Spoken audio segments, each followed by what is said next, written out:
السلام عليكم ورحمة الله وبركاته. إن الحمد لله نحمده ونستعينه ونستغفره ونعوذ بالله من شرور أنفسنا ومن سيئات أعمالنا. من يهده الله فلا مضل له ومن يضلله فلا هادي له، وأشهد أن لا إله إلا الله وحده لا شريك له، وأشهد أن محمدا صلى الله عليه وسلم عبده ورسوله. يا أيها الذين آمنوا اتقوا الله حق تقاته ولا تموتن إلا وأنتم مسلمون.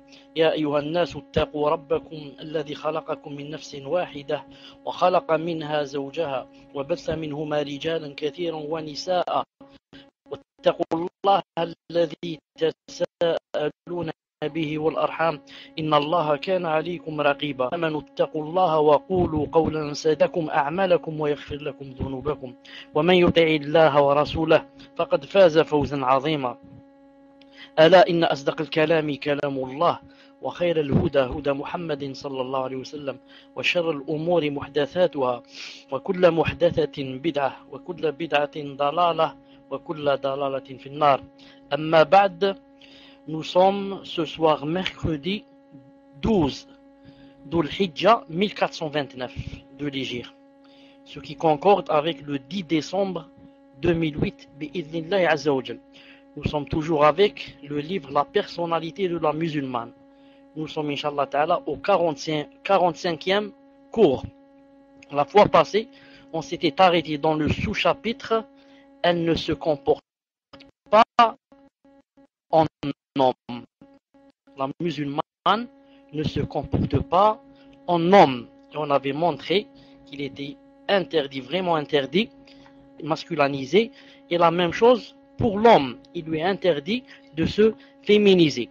Aujourd'hui, Inch'Allah Ta'ala, 46e, elle respecte les règles de bienséance islamique. 46e, elle respecte les règles de bienséance islamique. Et dans ce chapitre, petit a, voilà le titre d'aujourd'hui, petit a, règles relatives au boire et au manger. Je répète, 46e, elle respecte les règles de bienséance islamique. Petit a, règles relatives au boire et au manger. J'attends, Inch'Allah Ta'ala, que vous écriviez. Vous pouvez écrire seulement le boire et au manger. Règles relatives au boire et au manger. Barakallahu fik. J'attends maintenant sur le InSpeak que ça s'écrive la règle relative au boire et au manger. Jazakumullahu khairan. La musulmane avisée se distingue par l'observance scrupuleuse qu'elle accorde aux règles de bienséance relatives au boire et au manger. Il suffit de constater sa manière de se mettre à table ou sa façon de manger pour savoir qu'il s'agit d'une femme qui s'applique à se conformer à la sunna du prophète sallallahu alayhi wa sallam concernant cette pratique humaine. Parmi les diverses règles relatives au boire et au manger, nous en citerons 3 qui sont essentielles. Premièrement, la musulmane, celle qui suit la sunna, la salafiyya, elle entame son repas en évoquant le nom d'Allah Azza wa Jal. Elle mange en se servant de sa main droite. Donc, elle entame son repas en disant quoi? En disant Bismillah. Ensuite quoi? Elle mange en se servant de sa main droite. Juste ici une petite remarque. Le plus juste, Inch'Allah Ta'ala, quand on commence à manger, ce n'est pas de dire Bismillahirrahmanirrahim, mais c'est de dire Bismillah tout court. On ne peut pas ajouter une chose que le prophète n'a pas ajoutée. Quelqu'un va dire ça rentre dans Dhikr Allah, ça rentre, on dit naam, ça rentre, mais suffis-toi et contente-toi de ce qu'a fait la fille. Il disait seulement Bismillah, dis Bismillah. N'ajoute pas Rahman Rahim, sinon d'autres vont ajouter Malik Yawmiddin et d'autres vont lire la Fatiha, donc d'autres vont lire toute la sourate. Dis seulement Bismillah. Taïb. Elle entame son repas en évoquant le nom d'Allah. Elle mange en se servant de sa main droite et en entamant la partie de l'assiette qui se trouve de son côté. Le messager d'Allah sallallahu alayhi wa sallam a dit: évoque le nom d'Allah, puis mange avec ta main droite de la partie de l'assiette qui se trouve de ton côté. Je répète, le messager d'Allah a dit: évoque le nom d'Allah, puis mange avec ta main droite et de la partie de l'assiette qui se trouve de ton côté. Hadith rapporté par Bukhari. Si toutefois elle oublie d'évoquer le nom d'Allah Azza wa Jal avant d'entamer son repas, elle peut se rattraper en disant: au nom d'Allah, au commencement et à la fin de ce repas. Je répète, si toutefois elle oublie d'évoquer le nom d'Allah, de dire Bismillah avant d'entamer son repas, elle peut se rattraper en disant, en plein milieu ou juste avant de finir, elle est toujours en train de mâcher et c'est maintenant qu'elle s'est souvenue. Donc qu'est-ce qu'elle va dire? Bismillahi, yani au nom d'Allah, au commencement et à la fin. Bismillahi awwalahu wa akhirahu. D'après Aïcha radiyallahu ta'ala anha, qu'Allah Azza wa Jalla l'a agréé, le messager d'Allah sallallahu alayhi wa sallam, quand l'un d'entre vous entame son repas, qu'il évoque le nom d'Allah, exalté soit-il. Si toutefois il oublie de l'évoquer au début du repas, qu'il dise alors au nom d'Allah au commencement et à la fin, c'est-à-dire à la fin de ce repas. Bismillahi awwaluhu wa akhirah. C'est un hadith rapporté par Abu Daoud et aussi Tirmidhi, qui le juge apprécié, atteignant le degré d'authentique. Hassan Sahih. Cheikh Al-Albani a dit hadithun sahih. Ici, je fais une remarque qu'il y a trois sortes, quand on oublie, il y a trois sortes de dua à dire. Ou bien on dit, comme c'est cité ici dans le hadith, Bismillah awwalahu wa akhirah. Ou bien on dit Bismillahi ala awwalihi wa akhirih. Ou bien on dit Bismillahi fi awwalihi wa akhirih. Je répète, il y a trois sortes. On peut dire Bismillah awwalahu. Est-ce que vous m'entendez dans l'inspeak? Est-ce que vous m'entendez? Il n'y avait pas de micro, je crois. Est-ce que vous m'entendez dans l'inspeak? Alhamdulillah. Je crois que ça s'est coupé, il n'y avait pas de micro. Je dis, si quelqu'un se rappelle qu'il n'avait pas dit Bismillah, alors dès qu'il se rappelle, il dit Bismillah awwalah wa akhirah. Ou bien il peut dire Bismillah fi awwalihi wa akhirih. Ou bien il peut dire Bismillah ala awwalihi wa akhirih. Ces trois versions existent dans des hadiths authentiques. Là, je fais une petite remarque. C'est quoi? C'est que certains, ou là beaucoup de musulmans, se basent sur un hadith qui n'est pas authentique et qui a dit que si quelqu'un se rappelle qu'il n'a pas dit Bismillah quand il mangeait, alors qu'il le dise. Jusqu'ici, le hadith est authentique. Mais ce qui n'est pas authentique, c'est ce qui va suivre. Ils disent qu'ils le disent, car s'il le dit, alors le shaitan va vomir ce qu'il a mangé. Alors le shaitan va vomir ce qu'il a mangé, n'est pas un hadith authentique. Comme ça, si on entend quelqu'un dire cette phrase, on le corrige avec sagesse et hikmah, et avec science, et on lui dit, naam, ce hadith est faible, bi'idhnillah azza wa jal. Mais ce qui est le hadith authentique, c'est si on se rappelle, on dit Bismillah awwalah wa akhirah. Deuxièmement, la musulmane qui observe les règles islamiques, manger et boire, car cela est recommandé, tout comme c'est un acte condamnable que de lui substituer la main gauche dans cette circonstance. Les hadiths sont clairs et explicites à ce sujet. Le messager d'Allah sallallahu alayhi wa sallam a dit: quand l'un d'entre vous mange, qu'il mange avec sa main droite, et quand il boit, qu'il boive avec sa main droite, car le démon, shaitan, mange et boit avec la main gauche.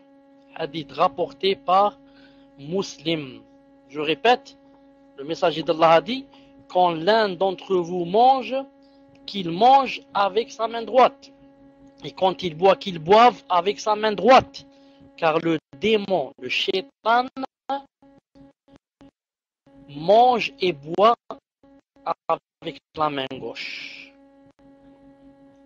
Il a également dit, sallallahu alayhi wa sallam, que l'un ne doit pas avec sa main gauche, car c'est en se servant de cette main que le démon mange et boit. Hadith rapporté par Muslim.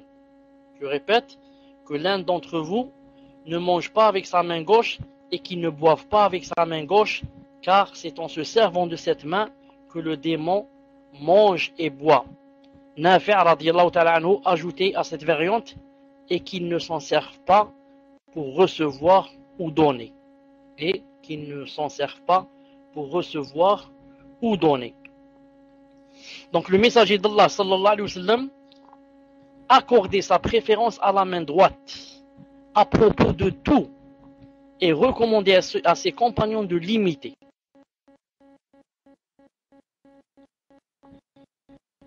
Quand il remarquait une personne se servir de sa main gauche pour manger, il le lui reprochait et l'exhortait de la main droite. Si, par orgueil, la personne s'obstinait de la réprimander sévèrement au point d'invoquer Allah Azza wa Jal contre elle.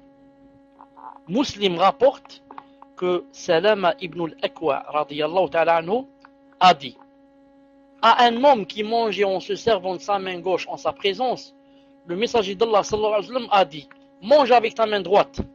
Je ne peux pas, répondit l'homme. Le messager d'Allah lui dit alors que tu ne puisses jamais t'en servir. Il a fait une doua contre lui. Inch'Allah que tu ne puisses jamais t'en servir. Puis il dit, seul l'orgueil l'en a empêché. Depuis, ajoute Salama radiyallahu ta'ala anhu, il n'a plus pu s'en servir. Il n'a plus jamais pu s'en servir de sa main droite. Donc, le messager d'Allah sallallahu alayhi wa sallam, comme vous l'avez entendu maintenant, accordé, je fais une remarque ici, quand il a dit à propos de tout, je dis à propos de tout ce qui est noble et humble. Sinon, il se servait de la main gauche pour les autres choses, comme par exemple pour se laver dans les toilettes et pour les choses qui ressemblent à cette chose. Donc la main droite, on la laisse pour les meilleures choses, les bonnes choses, les choses nobles, les choses humbles, et la main gauche pour les autres choses. Bukhari et Muslim et Imam Malik, alayhi rahmatullah, Bukhari, Muslim et Malik ibn Anas, radiyallahu ta'ala anhu, rapporte que Anas ibn Malik, radiyallahu ta'ala anhu, a dit on apporte au messager d'Allah sallallahu alayhi wa sallam du lait coupé d'eau de pluie. Il avait sur sa droite, c'est le messager d'Allah, il avait sur sa droite un bédouin. Il but alors, puis il passa le reste au bédouin qui était à sa gauche. On commence par celui qui est à droite, puis celui qui est sur sa droite, et ainsi de suite. Hadith authentique, voir Sharh Sunnah, volume 11, page 385. Vous remarquez ici que le messager d'Allah sallallahu alayhi wa sallam a commencé par le bédouin, il lui a servi de l'eau car il était à sa droite et il a délaissé Abu Bakr Siddiq qui était à sa gauche, alors que Abu Bakr Siddiq a un rang beaucoup plus élevé que le bédouin. Mais on ne peut pas, on ne peut pas, si je puis dire, on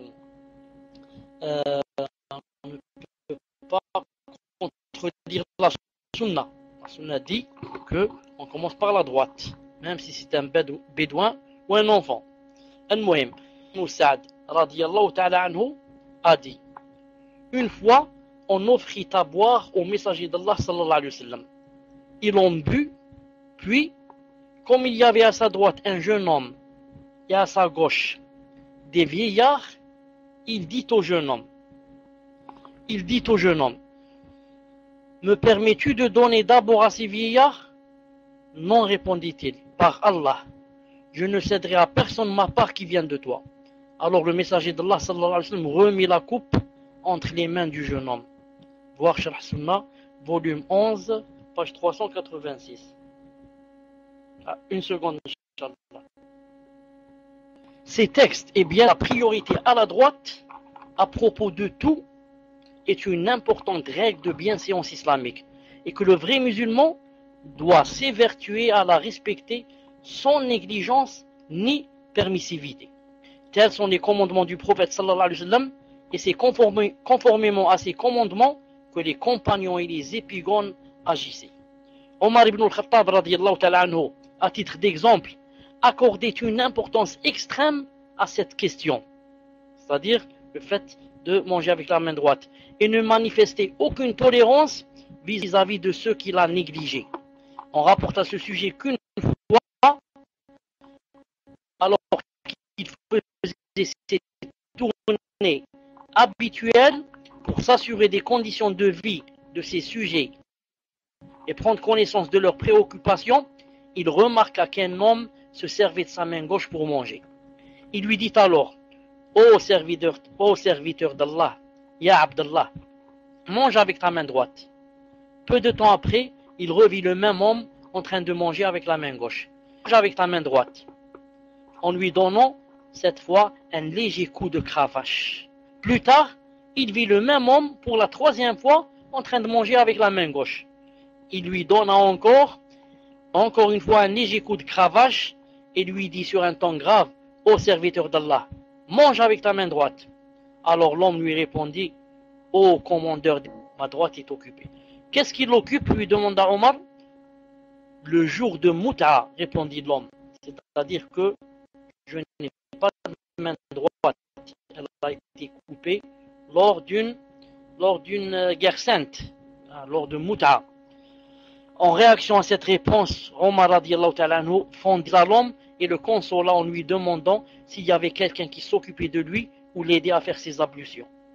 Il ordonna ensuite qu'on le réhabilite et qu'on prenne soin de lui. Les leçons de morale à tirer de ce récit sont diverses, mais ce qui nous intéresse ici dans ce contexte, c'est l'intérêt affirmé par Omar à un détail relatif à la conduite individuelle pour confirmer à l'ensemble des croyants l'importance de tout ce qui distingue la personnalité du musulman. Le fait que Omar ait insisté à appliquer ce détail devrait donc nous inciter à l'observer et à ne pas le négliger. Ce récit devrait être destiné essentiellement à certaines musulmanes qui ont adopté l'art de dresser la table à l'occidental. Des choses pareilles de la sunna, comment faisait le messager d'Allah, comment qu'il apprenait aux gens, comment manger, comment s'asseoir, comment s'habiller, comment parler, comment ceci, comment dormir. Tous ceux qui ne sont pas salafis vont dire: à quoi ça nous sert ces choses? Les gens sont en train d'être tués à Palestine, les autres sont en train d'être égorgés en Irak, les juifs ont fait ceci, ont fait cela. C'est comme ça qu'ils chantent toujours la même chanson. Alors qu'ils sont en train de perdre leur temps dans le vide. Ni ils partent au djihad, ni ils apprennent la sunna. Nous on dit: Alhamdulillah alladhi hadana li hada wa ma kunna linahtadiya lawla an hadana Allah. Il dit ici: ce récit devrait être destiné essentiellement à certaines musulmanes qui ont adopté l'art de dresser la table à l'occidental. Les consignes protocolaires de ce système exigent qu'on place la fourchette à gauche de l'assiette et le couteau à droite de l'assiette. Ainsi, on se trouve obligé de se servir de la main gauche pour manger la viande ou tout autre aliment. Les femmes auxquelles nous faisions allusion respectent scrupuleusement cette disposition de la table et s'écartent par conséquent des consignes de leur religion. Elles ne prennent même pas la peine d'inverser la disposition des couverts, car cela est susceptible de trahir les règles d'étiquette occidentale. Cela n'est qu'un exemple parmi tant d'autres qui reflètent la défaite morale de certaines musulmanes et leur passivité servile vis-à-vis de toutes les coutumes venant d'Occident. Au nom du modernisme, ces gens-là adoptent toute coutume importoire si elle est adaptable ou non à nos valeurs et à nos traditions islamiques. Je dis quoi? Je dis Allah al-Musta'an. Je dis Allah al-Musta'an. Pour sa part, la vraie musulmane est exempte de cette singerie aveugle et grotesque. De par son attachement à sa religion, elle respecte toutes les règles régissant le mode de vie du musulman. Elle les applique avec fierté et ne se soucie guère de la réaction réprobatrice des autres. Elle tient donc à se servir de sa main droite pour manger.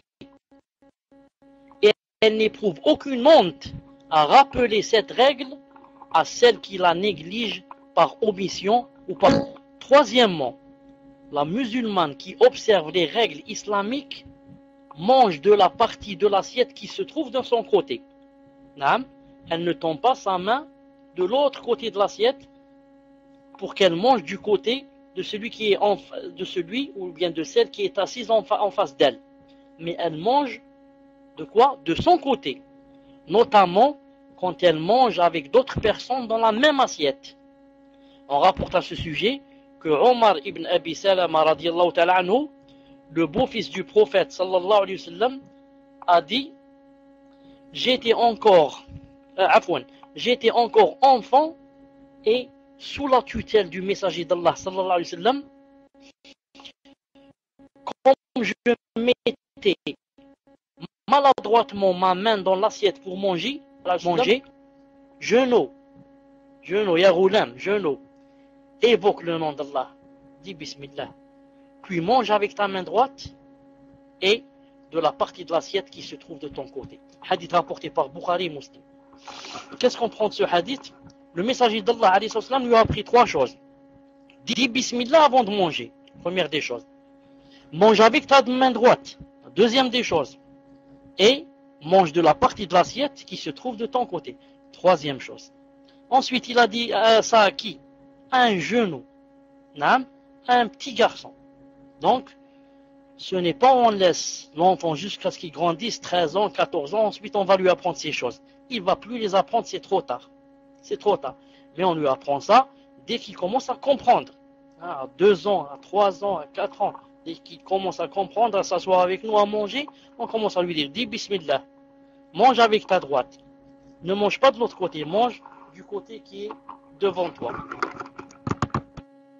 Mais maintenant, bien sûr, on imite les kuffars et chacun mange dans son assiette. On ne mange pas comme autrefois dans une seule assiette en groupe. Pourquoi? Jama'a en groupe pour que la bénédiction d'Allah Azza wa Jal descende. Vous voyez comment le messager d'Allah apprend aux enfants. Et dans un hadith sahih aussi, qui une fois il avait vu Al-Hassan.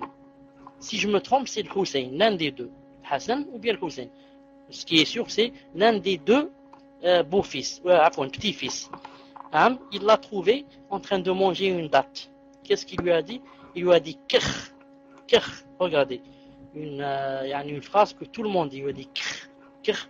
Il lui a dit, ne sais-tu pas que nous, les gens de la maison, on ne mange pas l'aumône?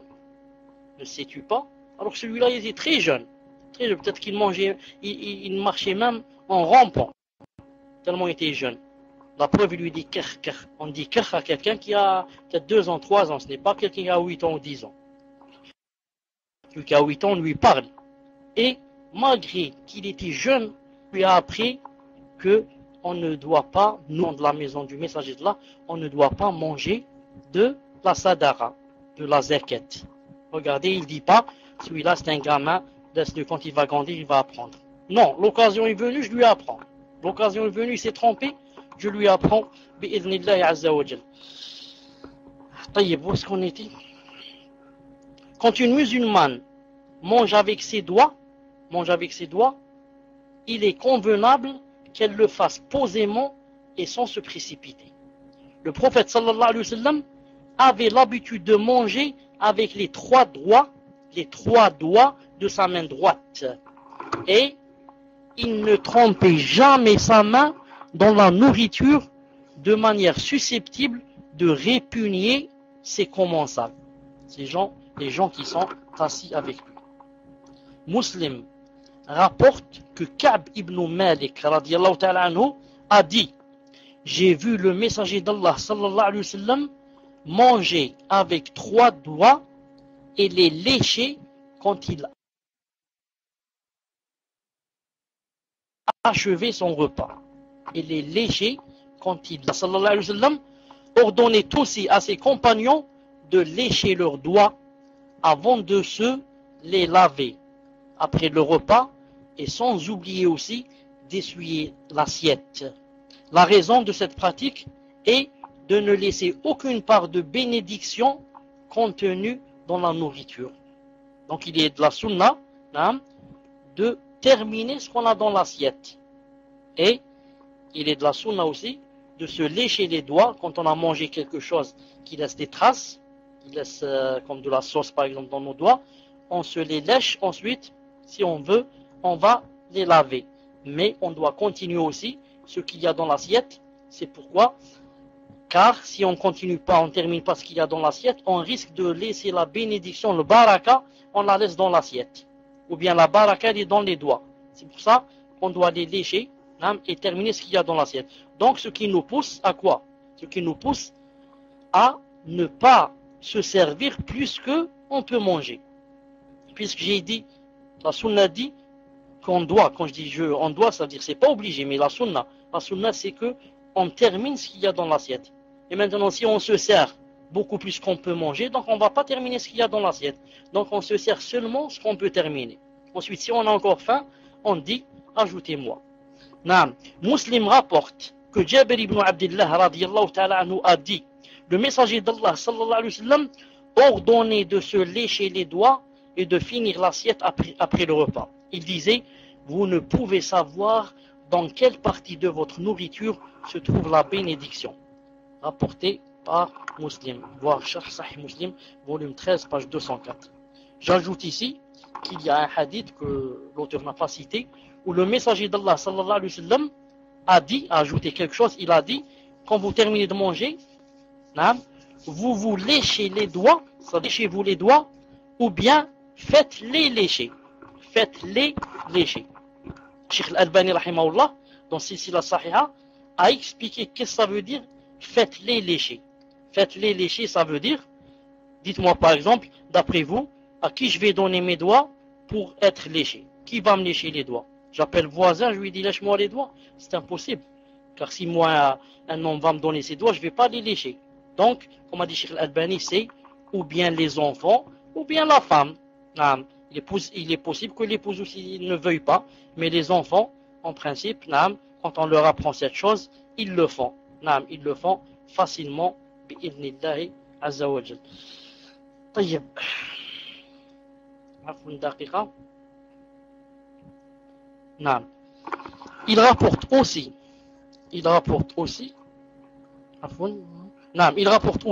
que Anas ibn Malik radiyallahu ta'ala anhu a dit: quand le messager d'Allah sallallahu alayhi wa sallam terminait son repas, il léchait ses trois doigts et disait, qu'est-ce qu'il disait? Il disait: quand une bouchée tombe de la main de l'un d'entre vous, qu'il la ramasse, qu'il la nettoie et ensuite qu'il la mange, qu'il ne l'abandonne pas aux démons.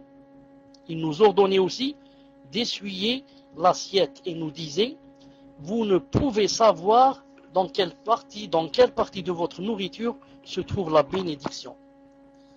Yani voir Sharh Sahih Muslim, volume 13, page 204. Donc ici on apprend autre chose. Qu'est-ce qu'on apprend? On apprend que quand on est en train de manger et que quelque chose nous tombe de notre main ou notre bouche, tombe par terre, on doit la ramasser, l'essuyer et la manger. On dit ici, bien sûr, sauf si elle tombe dans un endroit où on ne peut plus la nettoyer. Si elle tombe dans un endroit sale, on ne va pas la manger. Si elle tombe dans un endroit où elle va être pleine de sable de tous les côtés, il n'y a pas comment la nettoyer, on ne peut pas alors quoi, on ne peut pas la nettoyer et donc on ne peut pas la manger. Mais si elle tombe comme ça, sur la table ou sur la toile cirée ou bien sur le carrelage, sur ceci, de façon à ce que on la ramasse, on la nettoie comme ça un peu, et on la mange. Pourquoi? Pour ne pas la laisser au démon. Le démon, c'est notre plus grand ennemi. Et c'est le plus grand ennemi d'Allah Azza wa Jal.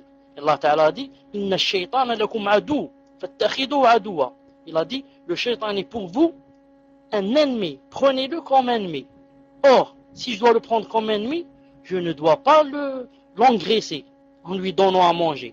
Car tout ce qui tombe de moi, il va le manger. Donc moi, je dois, quoi? Je dois, il faut qu'avec moi, il fasse le régime. Le shaitan, il faut qu'il fasse le régime avec moi. S'il veut manger, il va chez les kuffars. Avec moi, c'est le régime strict. Quelque chose tombe, je ne la lui laisse pas. Je dis bismillah, je la nettoie et je la mange bi'idhnillahi azza wa jal. Dans le repas, la musulmane raffinée par les règles de bienséance islamique évite de produire des sons déplaisants en mâchant la nourriture. Quand on mange, on ne mâche pas la nourriture, excusez-moi du mot, ni comme un chien. Le chien, quand il mange, il fait du bruit en mâchant. Mais le musulman, la musulmane, mâche sans faire de bruit. Elle se garde aussi de manger à grande bouchée, car cela donne d'elle une image laide qui ne convient pas à sa féminité et à son élégance. J'ajoute aussi une chose, et bien sûr, elle doit être naturelle, c'est-à-dire ni elle mange avec de grandes bouchées, ni elle fait la fine bouche, au point de rester peut-être, de rester non rassasiée, et elle s'arrête comme ça parce qu'elle a honte des gens. En islam, on mange jusqu'à sa faim, sans exagérer, en faisant de grandes bouchées, et sans aussi faire le contraire, c'est-à-dire la fine bouche. Mais on est naturel et on mange maintenant jusqu'à ce que là, on ne peut plus manger, on n'a plus envie de manger. Maintenant, si quelqu'un veut appliquer le hadith qui dit un tiers pour l'eau, un tiers pour le manger, un tiers pour la respiration, ça c'est la meilleure des choses. Mais qui de nos jours applique ce hadith. Puis, lorsqu'elle termine son repas, et bien sûr ceux qui disent qu'on peut manger jusqu'à sa faim, il y a le hadith de Abi Hurayra radiyallahu ta'ala dans le Bukhari. Il a mangé au point où on lui a dit ajoute, mange encore. Il a dit je ne trouve plus de place. Je n'ai plus de place où, je crois qu'il était en train de boire du lait, le ben. Il a dit je n'ai plus de place où le mettre. Puis lorsqu'elle termine son repas, elle exprime sa gratitude à Allah Azza wa Jal en adoptant les formules prononcées par le prophète sallallahu alayhi wa sallam en pareille occasion. El Bukhari rapporte que Abu Umam al-Bahili radiyallahu ta'ala anhu a dit, lorsqu'on débarrassait la table, le messager d'Allah sallallahu alayhi wa sallam disait, que disait le messager d'Allah sallallahu alayhi wa sallam quand on débarrassait la table? Il disait louange à Allah. Ça veut dire qu'on a alhamdulillah, des louanges multiples, pures et bénies. Alhamdulillah hamdan kathiran tayyiban mubarakan fih. Il n'a besoin de personne. Ghayra makfiyin. Il ne délaisse personne. Wala muwadda'. Wala muwadda'. Et personne ne se passe de lui. Wala mustaghnan anhu. Il est notre Seigneur. Rabbuna.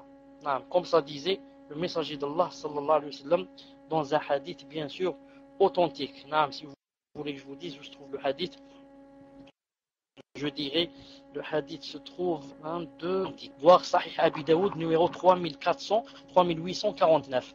Le messager d'Allah a dit quiconque, s'il termine le repas, il dit ça, il dit alhamdulillahi hamdan kathiran tayyiban mubarakan fi ghayra makfiyin wala muwadda' wala mustaghnan anhu rabbuna. Il a dit, s'il dit cette phrase, alors tous ces péchés qui ont été faits vont être bi'idhnillah azza wa jal annulés. Soulignons aussi que c'est une règle de bienséance islamique que de ne pas désapprouver ouvertement la nourriture qu'on nous présente. Abu Huraira, qu'Allah Ta'ala l'agrée, a dit, le messager d'Allah sallallahu alayhi wa sallam n'a jamais désapprouvé une nourriture. S'il l'apprécie, il en mangeait. Si elle lui déplaisait, il l'a laissé. Hadith rapporté par Bukhari ou Muslim. C'est vraiment, vraiment, vraiment impoli de désapprouver une nourriture que les gens nous ont servi. Imagine que tu ailles chez quelqu'un qui t'a invité, je ne sais pas combien d'heures, sa femme, et peut-être même les deux, ils ont passé à la cuisine, en train de préparer, et quand tu goûtes, tu dis, oh là, cette nourriture ne vaut rien. Subhanallah, c'est vraiment impoli de dire une phrase pareille. Mais tu dis, elle n'a aucun goût. Elle n'a aucun goût. Naam, il est permis de dire, est-ce que c'est possible que vous m'apportiez un peu de sel? Est-ce que c'est possible de m'apporter un peu de, je sais pas quoi, un peu de piquant, un peu. Mais de dire que la nourriture n'est pas bonne, c'est vraiment impoli en islam.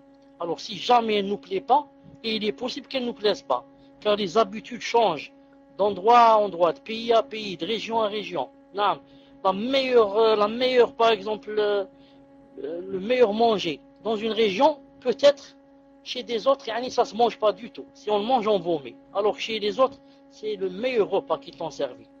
Alors, si ça ne nous plaît pas, on a goûté, qu'est-ce qu'on dit? On arrête de manger, c'est tout. Non, mange, tfadal. Alhamdulillah, jazakallahu khair, j'ai plus envie. Jazakallahu khair, jazakallahu khair. Barakallahu fik. Non. S'ils comprennent, ils comprennent. S'ils ne comprennent pas, non. D'ailleurs, ensuite, qu'est-ce qu'il a dit? La musulmane est également appelée à respecter les règles islamiques relatives à la manière de boire de l'eau. Elle évoque le nom d'Allah avant de boire. Elle ne boit point d'un seul coup, mais à plusieurs gorgées, lui permettant de reprendre haleine en dehors du récipient. Elle évite toutefois de boire par le bec verseur d'une bouteille, d'une gourde ou d'une outre. Elle étanche sa soif en étant assise, sauf si les circonstances ne lui permettent pas. Ensuite, ici l'auteur a cité un hadith qui est daïf, je ne le cite pas. Il est faible, je ne le cite pas. Je cite le hadith authentique. Bukhari et Muslim, Anas ibn Malik, d'après le Bukhari et Muslim, Anas ibn Malik radiyallahu ta'ala anhu, a dit, en se désaltérant, le messager d'Allah sallallahu alayhi wa sallam reprenait haleine à 3 reprises. En se désaltérant, le messager d'Allah sallallahu alayhi wa sallam, qu'est-ce qu'il faisait? Il reprenait haleine à 3 reprises. On rapporte aussi, d'ailleurs j'ai lu dans un autre hadith que, il disait Bismillah, ensuite s'arrêtait, il disait Alhamdulillah. Ensuite il reprenait Bismillah, il s'arrêtait, il disait Alhamdulillah. Ensuite la 3e fois Bismillah, ensuite s'arrêtait, il disait Alhamdulillah. Hadith Hassan, hadith bon. On rapporte aussi qu'Abu Sa'id al-Khudari, qu'Allah Ta'ala l'agrée a dit, certains disent Abu Sa'id al-Khudri, qu'Allah Ta'ala l'agrée a dit, le prophète sallallahu alayhi wa sallam, ayant déclaré qu'il était interdit de souffler sur la boisson, un homme lui dit alors, il m'arrive d'y voir une saleté. Tu n'as donc qu'à la déverser, lui répondit le prophète alayhi salam. Il arrive aussi qu'une seule gorgée n'étanche pas ma soif, reprit l'homme. Le prophète lui répondit alayhi salam, éloigne-toi donc de la coupe, éloigne donc la coupe de ta bouche pour reprendre haleine. Éloigne donc la coupe de ta bouche pour reprendre haleine. Hadith authentique, vous pouvez le trouver chez Tirmidhi et chez Sahih al-Jami' de l'Albani numéro 46. Al-Muhim, Cheikh al-Albani, dans un livre, Silsila Sahiha, j'ai lu ça fait peut-être 20 ou 25 ans, qu'il a dit dans ce livre, Silsila Sahiha, si je ne me trouve pas, c'est le premier tome, si je n'ai pas oublié le premier tome, quand il a cité ce hadith, où le messager d'Allah, quelqu'un lui a dit que ça ne m'étanche pas une seule gorgée. Le messager d'Allah lui a dit, éloigne donc la coupe de ta bouche pour reprendre haleine. Cheikh Al-Albani a dit, c'est ici. Vous m'entendez pas? Alhamdulillah. Cheikh Al-Albani a dit, la preuve qu'on peut boire d'un trait, c'est que cette personne a dit au messager d'Allah sallallahu alayhi wa sallam, une gorgée, ça ne m'étanche pas. Ça veut dire, est-ce que je peux boire d'un trait? Le messager d'Allah lui a dit, éloigne donc la coupe de ta bouche, comme ça tu peux prendre haleine. Et ne lui a pas interdit de boire d'un trait. Et ne lui a pas interdit. Non, en 3 gorgées. Remarquez avec moi ici une chose. Lorsque Abu Sa'id al-Khudri radiyallahu ta'ala anhu a dit, le prophète alayhi salatu salam ayant déclaré qu'il était interdit. Ah, mais maintenant vous m'entendez sur la boisson. C'est bien. Non, mais maintenant je disais, quand le messager d'Allah sallallahu alayhi wa sallam a dit qu'il était interdit de souffler sur la boisson, j'ajoute une chose pour dire que dans la sunna aussi, il est déconseillé de souffler sur le manger. Comme il est déconseillé de souffler sur la boisson, il est déconseillé de souffler sur le manger. Écoutez le hadith qui va suivre. An Asma. Asma, c'est qui? La fille de Abu Bakr radiyallahu ta'ala anhu. Annaha kanat idha thalidat. Le hadith dit que Asma, la fille de Abu Bakr radiyallahu ta'ala anhu, quand elle faisait une panade, c'est-à-dire un manger composé de pain, de viande et de sauce, qu'est-ce qu'elle faisait? Ghattathu shay'an, elle le couvrait. Elle laissait couvert. Pourquoi? Hatta yadhhaba fawruhu, jusqu'à ce que la vapeur parte. Elle le laisse comme ça couvert un certain temps, jusqu'à ce qu'il n'y ait plus de vapeur. Thumma taqul, ensuite elle disait, Sami'tu Rasulullah sallallahu alayhi wa sallam, j'ai entendu le mire, innahu a'zam min al-baraka. J'ai entendu le messager d'Allah sallallahu alayhi wa sallam dire que le manger où il n'y a pas de vapeur, le manger qui a perdu sa vapeur, il est meilleur pour la bénédiction d'Allah Azza wa Jal. Il comporte plus de baraka que le manger qui comporte de la vapeur. Naam. Il se trouve ce hadith dans Silsila Sahiha du Cheikh Al-Albani numéro 392. Et an Abi Hurayra radiyallahu ta'ala anhu, toujours dans Silsila Sahiha numéro 392, qu'est-ce qu'il disait? Il disait La yu'kalu ta'amun hatta yadhhaba bukharuh. Naam, on ne mange pas le manger jusqu'à ce qu'il ne contienne plus de vapeur. On ne mange pas le manger jusqu'à, disons, ce qu'il ne contienne plus de vapeur.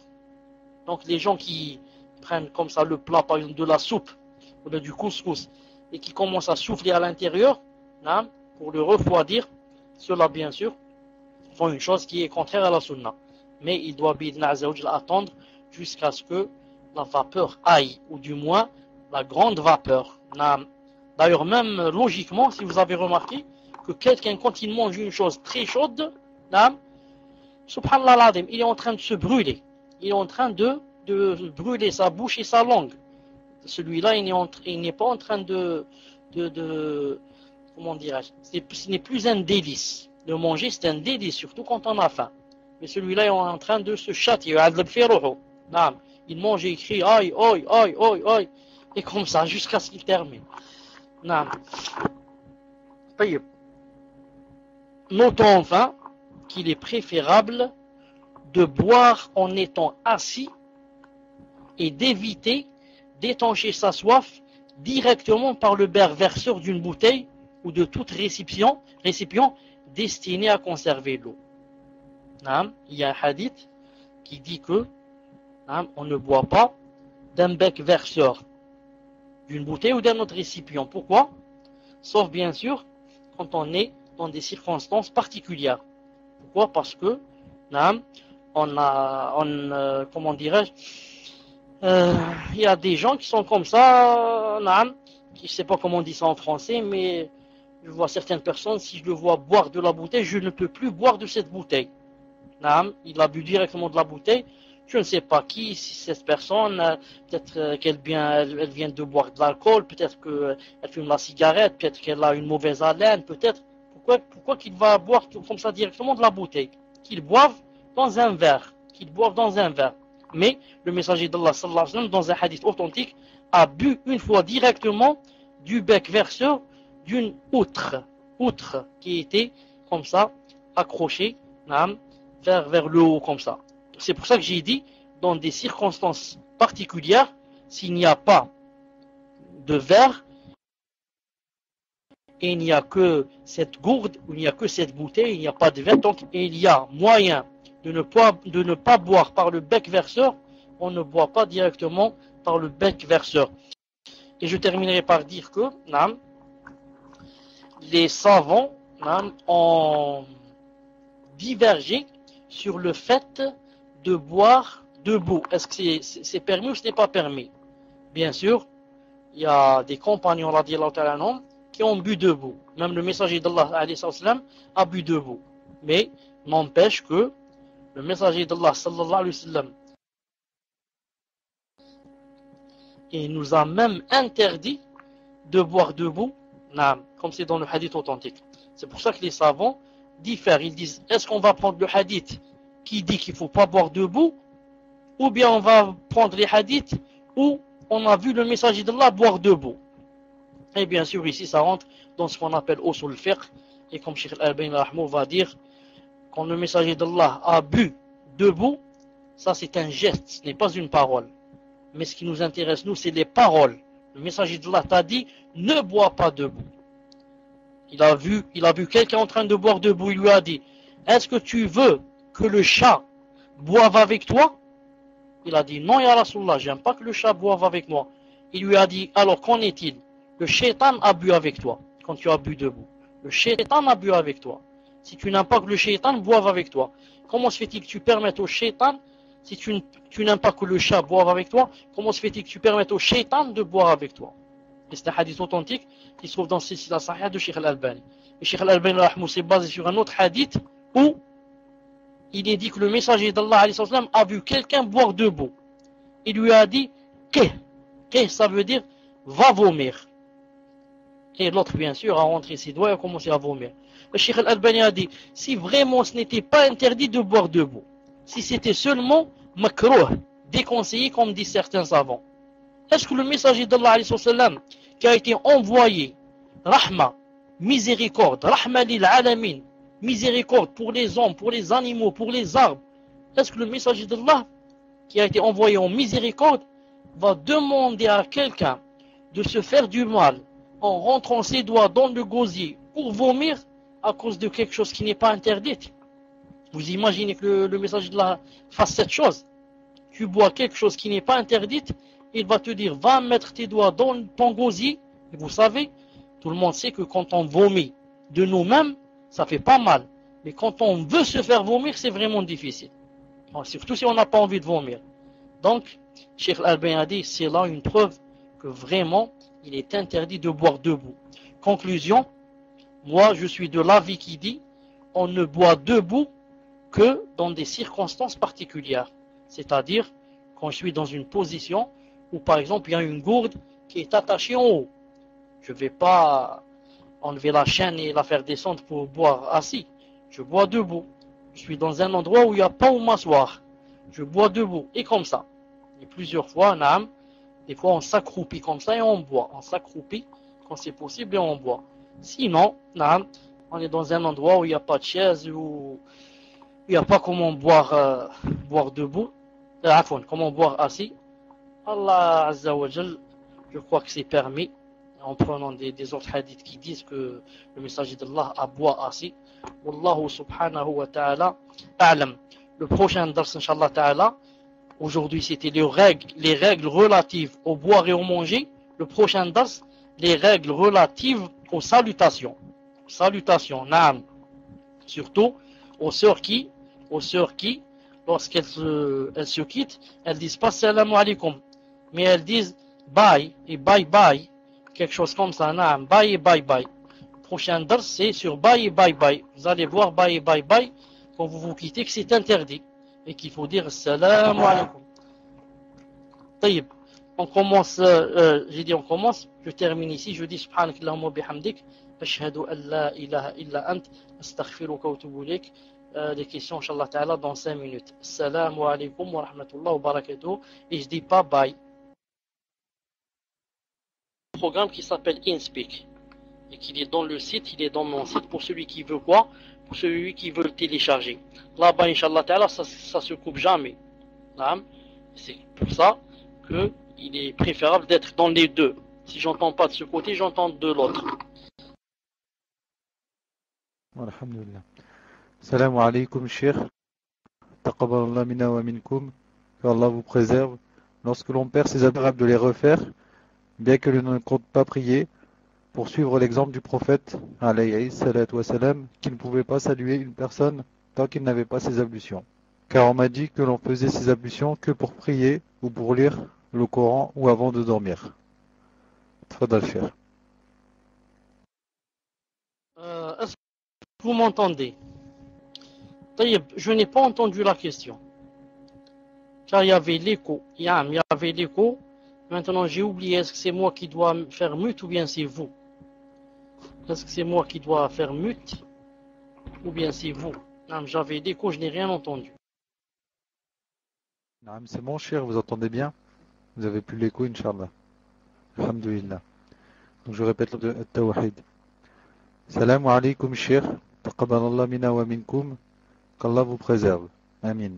Lorsque l'on perd ses ablutions hors temps de prière, est-il préférable de les refaire, bien que l'on ne compte pas prier, pour suivre l'exemple du prophète, alayhi salatu wa salam, qui ne voulait pas saluer une personne tant qu'il n'avait pas ses ablutions. Car on m'a dit que l'on faisait ses ablutions que pour prier, lire le Coran, ou alors avant de dormir. Barakallahu fikum. Tfadal Cheikh. Est-ce que vous m'entendez? Est-ce que vous m'entendez? J'attends la réponse sur l'InSpeak. Alhamdulillah. Bismillah ar-Rahman ar-Rahim wa salatu salam ala ashraf al-mursalin. Il est de la sunna, ce qu'on appelle sunna taqririya. Taqririya, c'est-à-dire que le messager d'Allah alayhi salam, sa sunna, ce n'est pas seulement ce qu'il fait ou ce qu'il dit, c'est aussi ce qu'il acquiert, ce qu'il consent. Quand il voit quelqu'un faire une chose, il l'acquiert, il le consent ainsi, ça rentre dans la sunna aussi. Donc le messager d'Allah alayhi salam, Bilal radiyallahu ta'ala anhu, lui a dit quoi? Quand il lui a dit, oh Bilal, j'ai entendu tes pas dans le paradis, que fais-tu? Il lui a dit, Ya Rasulallah, il se passe pas une fois où je perds mes ablutions sans faire le wudu. Et ensuite, si je fais le wudu, bien sûr, je fais 2 rak'at. Donc, ça rentre dans la sunna si quelqu'un veut rester toujours avec les ablutions. Ça rentre dans la sunna de Bilal, radiyallahu ta'ala anhu, qui a été approuvé par le messager d'Allah, sallallahu alayhi wa sallam.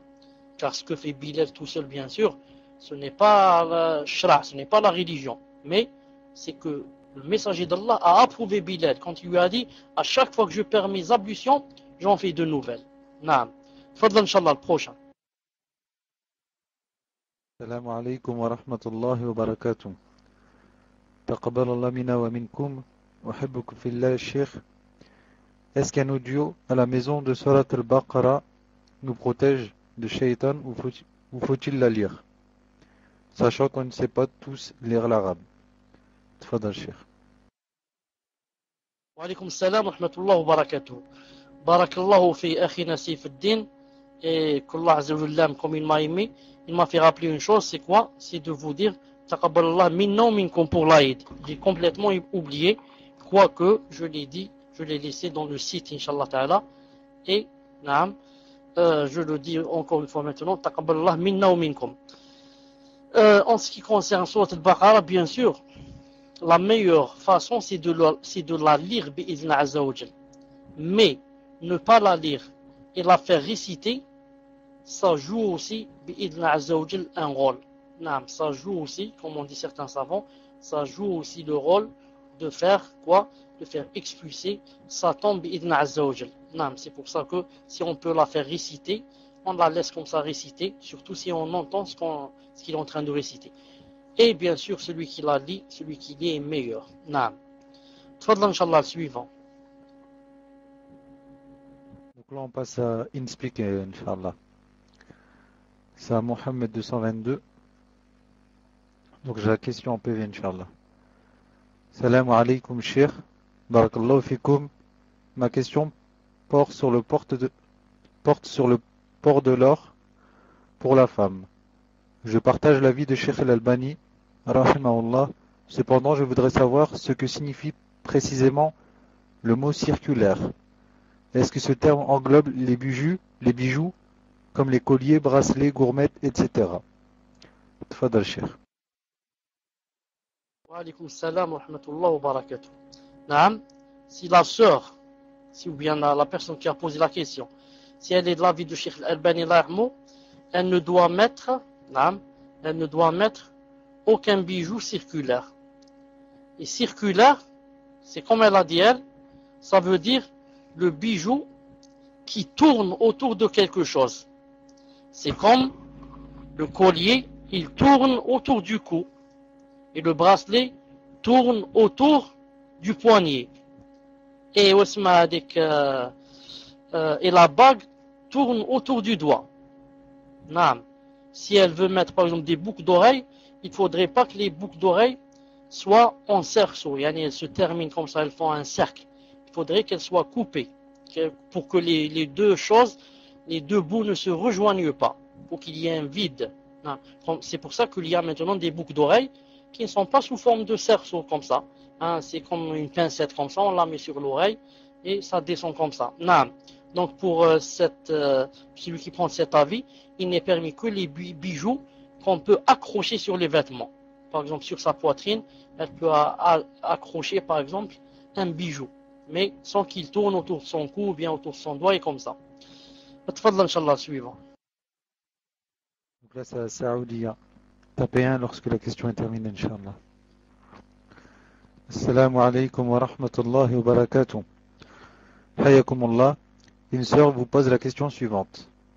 Une sœur vivant en France souhaite se marier en tant que coépouse.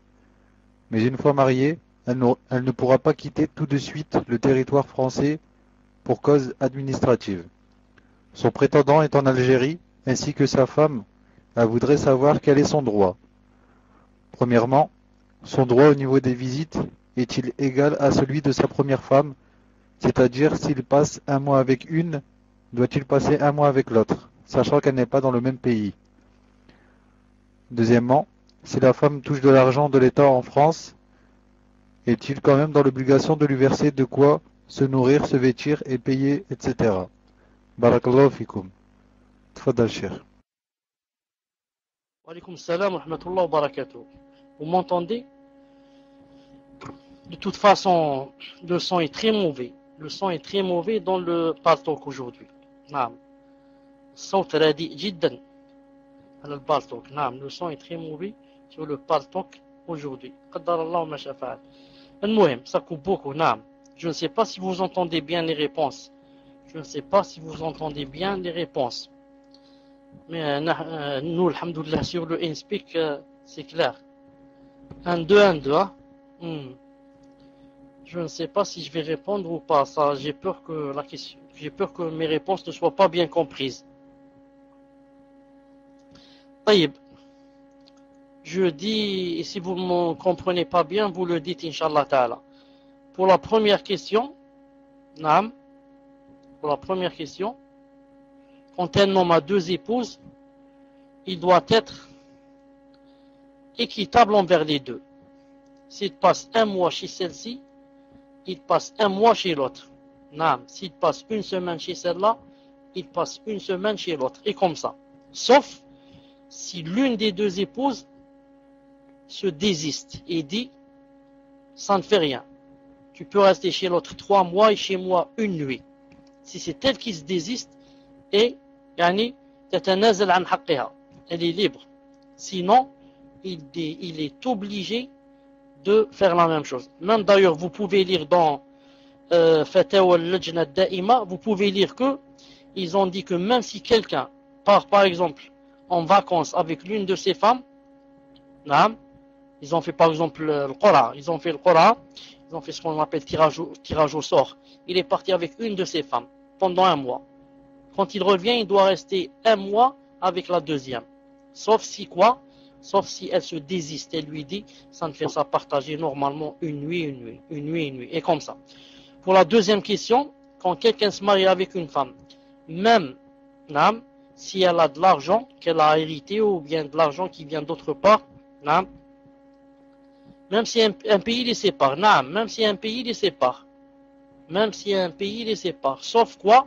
Sauf comme j'ai dit, si la deuxième épouse se désiste et elle dit je sais que c'est difficile, etc., alors ne, yani, ne nous donne pas à égalité. Non, ne nous donne pas à égalité. Maintenant, pour l'argent, si une femme a de l'argent qui lui vient d'ailleurs, par exemple comme héritage ou quelque chose comme ça, c'est son propre argent.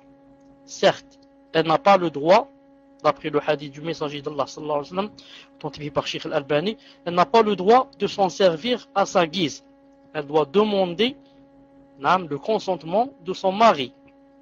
Mais lui, il doit dépenser pour elle. Il ne va pas dire puisque tu as de l'argent, je ne vais pas dépenser pour toi. Mais il dépense pour elle. Il s'est marié pour dépenser pour elle. Sauf maintenant, bien sûr, s'il veut la laisser travailler.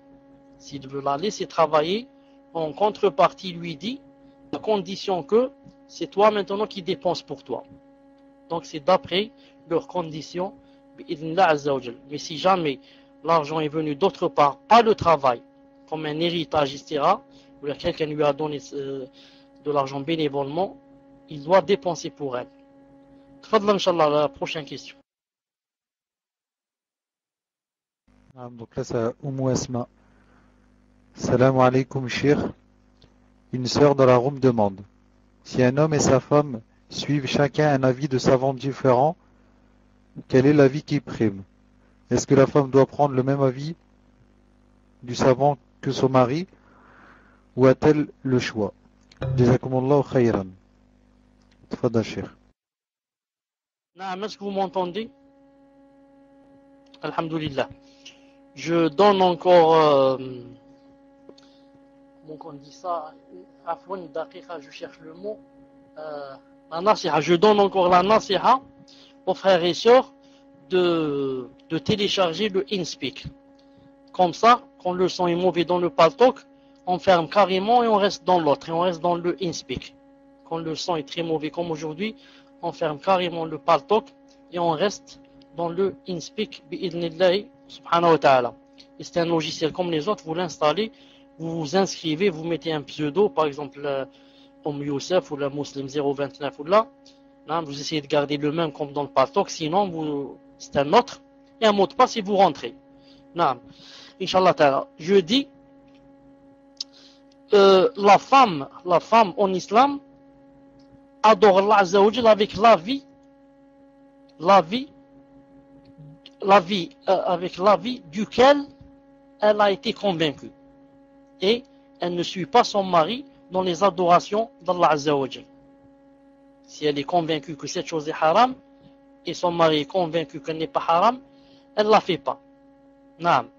Si elle est convaincue que telle chose se fait, et son mari n'est pas convaincu qu'elle se fait, elle peut la faire.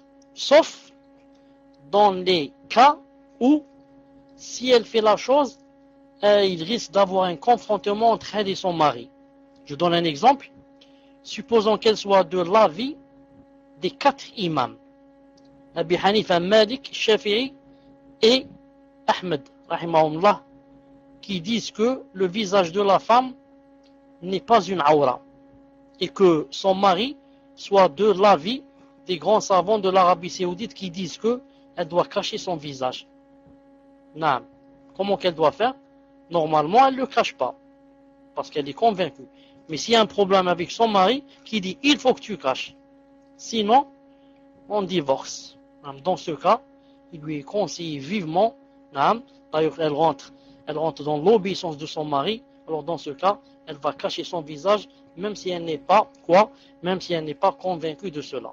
Mais en règle générale, elle suit la chose dont elle est convaincue, tant qu'il n'y a pas confrontation entre elle et son époux.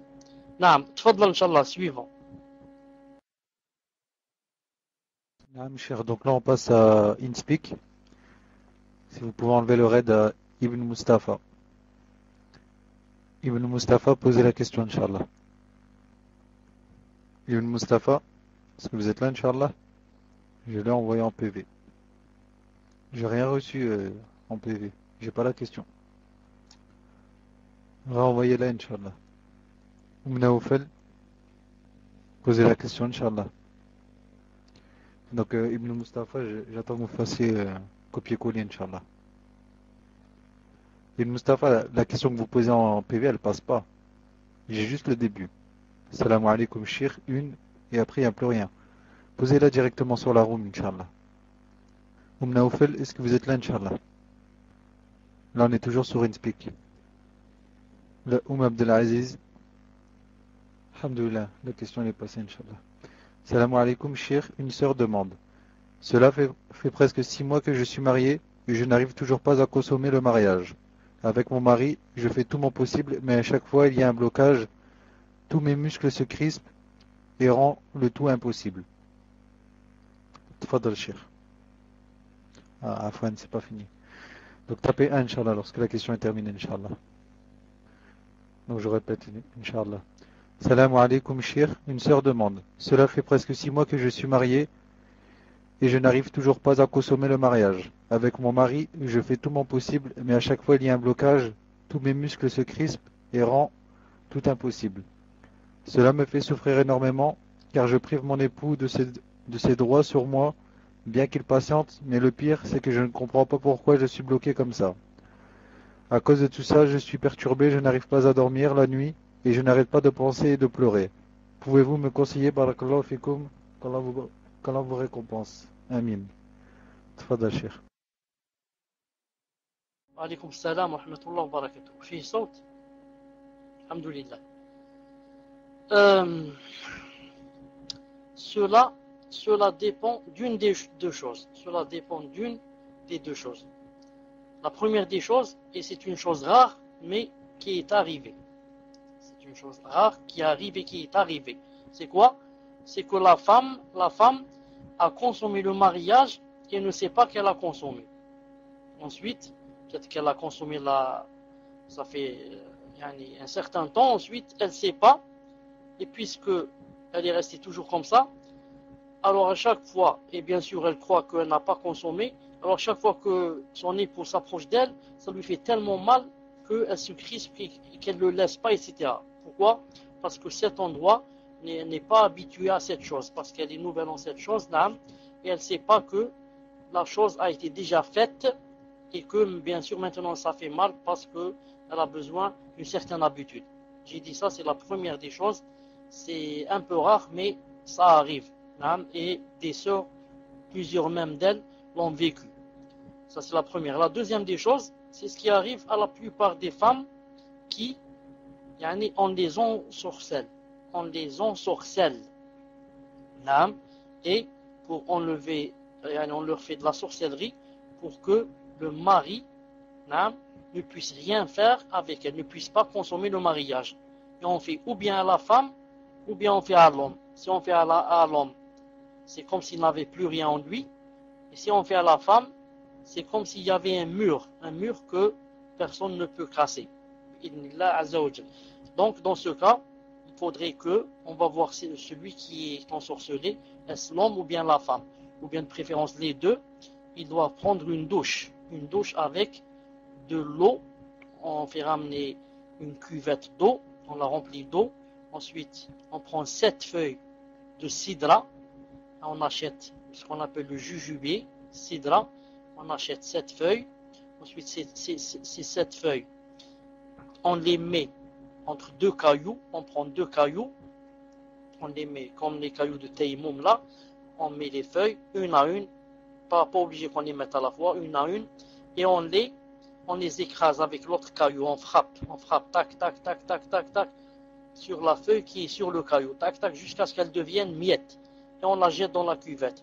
Deuxième feuille, troisième feuille, les 7 feuilles. Quand elles se terminent, les 7 feuilles, elles sont maintenant en miettes dans la cuvette. On lève la cuvette au niveau de la bouche. Et on lit, on peut lire Ayat al-Kursi. On lit Qul huwa Allahu, Qul a'udhu bi rabbil falaq, Qul a'udhu bi rabbin nas. Et avant de lire, bien sûr, on crache à l'intérieur. Certains ont dit on lit on dit ayatul kursi, qul ya ayyuha al-kafirun, ce qu'on appelle qawafil qui commence par qul. Qul ya ayyuha al-kafirun, qul huwa Allahu ahad, qul a'udhu bi rabbil falaq, qul a'udhu bi rabbin nas. Et on mélange et avec cette cuvette, on va prendre une douche.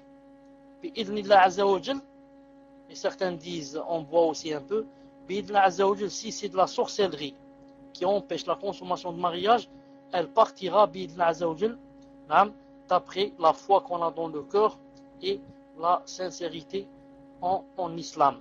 Si ça ne marche pas la première fois, les savants ont dit on la refait 2-3 fois jusqu'à ce que ça marche bi'idhnillah azza wa jal, qu'Allah azza wa jal te guérisse. تفضل prochain. Donc là, ça, Imed 12. Salam alaykum. Hayakumullah, Cheikh. Une sœur divorcée avec enfant a été demandée en mariage, mais son tuteur refuse. Son père est décédé. La seule raison du refus est que ce frère n'a pas de papier. La sœur en question me dit qu'elle insiste et malgré le refus, elle veut quand même savoir s'il y a un moyen licite de l'épouser. Elle ajoute qu'elle a des soucis avec ses enfants. Le frère est dans le minhaj. Mais par contre, quels sont les soucis avec les enfants? C'est des soucis par rapport à ce prétendant ou ça n'a rien à voir? Juste pour voir s'il y a un rapport avec la question, Inch'Allah. Non. Alhamdulillah. Tfadal Cheikh. Wa alaykum salam wa rahmatullah wa barakatuh. Si j'ai bien compris que le tuteur refuse de la marier parce que le frère n'a pas de papier. Est-ce que c'est ça la question? Est-ce que c'est cela?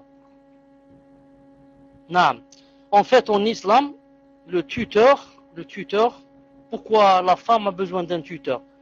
Parce que son tuteur, qui est un homme, voit et prévoit des choses que la femme ne peut pas voir et prévoir. Entre autres, quelqu'un qui n'a pas de papier, quand on va se marier avec lui religieusement, on est sa femme. Mais quand il n'a pas de papier, ce n'est pas une chose facile, surtout dans un pays comme en Europe. Et s'il se passe quelque chose, il n'y a aucune preuve que c'est le mari, que l'enfant vient de lui, puisqu'il n'y a pas de papier, donc il n'est pas inscrit, il n'y a rien. C'est pour ça que le tuteur veut quoi? Veut le bien pour cette sœur. C'est pour ça que elle ne devrait pas être contre, mais elle demande à ce frère, il voit comment qu'il fasse les papiers. Il y aura un mariage avec papier. Enfin, moi je ne sais pas comment ça se passe là-bas, mais je sais que la sœur qui se marie sans papier, que c'est difficile pour elle. Je sais que la sœur qui se marie sans papier, c'est difficile pour elle. C'est pour ça que si elle pouvait aller dans un pays ou comme l'Algérie par exemple, le Maroc là, où elle se marierait facilement. Ensuite, quand elle va faire, supposons qu'elle fasse des papiers à cet homme pour se marier avec elle, il n'y a aucune assurance que un jour il va quitter ce pays. Peut-être qu'il va rester là-bas pour de bon et qu'il va mourir là-bas. Et ce sera elle qui l'aura amené dans ce pays de coffre. De toute façon, elle voit avec sa famille comment trouver une solution. Car la tutelle, quand quelqu'un ne veut pas marier et que l'homme remplit toutes les conditions, bien sûr la tutelle, on la lui enlève et on la donne à l'autre. Ça part du père, ensuite au grand-père, ensuite au frère, ensuite au fils, ensuite au frère et comme ça. Allah Azza wa Jal a'lam. Tfadhal. Ça, Bint Mohammed. Salam alaykum. Aïdkoum Mubarak à tous. Je voudrais savoir si une femme est enceinte et qu'elle a du mal à avoir des rapports étant donné qu'elle a très mal, doit-elle se forcer ou pas pour ne pas que les anges la maudissent? Je voudrais savoir si je prends des péchés en passant le salam à des hommes de ma famille qui ne sont pas des mahrams. Je précise que je ne reste pas assise avec eux. Donc Inch'Allah, par contre, je rappelle pour les personnes suivantes que c'est une seule question par personne. Barakallahu fikum. Tfadal Cheikh. Maintenant vous m'entendez? J'avais oublié d'ouvrir le micro. Vous m'entendez? Alhamdulillah, je disais que le messager d'Allah alayhi salatu salam a dit la darar wa la dirar. C'est-à-dire, comme on ne doit pas faire de mal à autrui, on ne doit pas faire du mal à soi-même aussi. Donc, cette femme devrait convaincre son mari qu'elle passe par une période difficile et qu'il devrait respecter ses sentiments et la ménager pour ne pas la faire souffrir bi'idhnillahi azza wa jal. Surtout qu'il y a aussi d'autres moyens pour que l'homme atteigne ce qu'il veut faire. Il n'y a pas seulement le rapport, mais il y a d'autres choses pour que l'homme atteigne la chose qu'il veut faire, même si la femme lui fait la chose avec sa main gauche à elle, pour ne pas le laisser comme ça. Mais elle doit se soigner et faire son possible pour que cette chose ne reste pas longtemps, cette entrave, cette barrière, pour qu'elle ne reste pas longtemps, surtout si son époux a besoin d'elle. Quant à la deuxième question, où il est dit, normalement ça, il n'y a qu'une question, pour passer le salam à quelqu'un qui n'est pas un mahram, ce n'est pas interdit. Passer le salam, saluer, n'est pas interdit, Inch'Allah Ta'ala, et on le verra dans le prochain dars avec des détails, bi'idhnillahi azza wa jal. Tfaddal, prochain, Inch'Allah. Là, on va passer à une speak. Par contre, cher, le frère qui vous a posé la question en rapport avec la sœur vierge qui n'arrive pas à avoir les rapports, il a demandé si l'eau avec laquelle elle doit se laver, est-ce qu'elle doit la récolter et la jeter autre part que les égouts? Et lorsqu'elle se lave avec cette eau, est-ce qu'elle doit la récolter de la baignoire et la jeter autre part? Car elle dit que le Coran a été récité sur cette eau. Tfadal, Cheikh. Naam, je reviens donc à la sœur jeudi, à laquelle j'ai dit que c'était permis de saluer, les gens qui ne sont pas des mahrams, des gens étrangers comme les voisins, les gens qu'on connaît comme ça. Naam, il est permis de les saluer si on nous dit salam alaikum, de leur dire par exemple alaikum salam rahmatullah. Si on rencontre un voisin, on lui dit salam alaikum, et comme ça, c'est permis. Naam, et on va le voir dans le prochain dars, bi'idhnillahi subhanahu wa ta'ala, sauf si on a peur de créer une fitna. Si on a peur de la fitna, et que cet homme c'est un vicieux, etc., on ne lui dit pas salam alaikum. Mais tant qu'il n'y a rien de douteux, il est âgé, il est ceci, il n'y a pas de problème à dire salam alaikum à un homme ou bien de lui répondre. Ça viendra dans le prochain dars, Inch'Allah Ta'ala. Quant à l'eau avec laquelle on prend la douche, j'ai lu qu'il y avait des savants, si je ne me trompe pas, c'est aussi Cheikh Ibn Uthaymin entre autres, qui disent qu'il était permis de jeter l'eau dans la baignoire et dans des trucs pareils. De préférence, si on a par exemple un jardin ou là un pot de fleurs, c'est là-bas qu'on jette. Mais s'il n'y a pas où, c'est permis de les jeter dans un levier de cuisine par exemple, ou bien dans la baignoire. Naam. Tafadla, Inch'Allah, prochain. Donc là, on passe à InSpeak. Donc, Naoufel, est-ce que vous êtes revenu, Inch'Allah? Naoufel. Khair, Inch'Allah. Donc, j'ai la question de Abdelaziz. C'est à Abdelaziz. Assalamualaikum. Quelle est la définition de Darul Islam? Car selon... Donc ça, je préfère vous le copier, Cheikh. Parce que là, c'est en...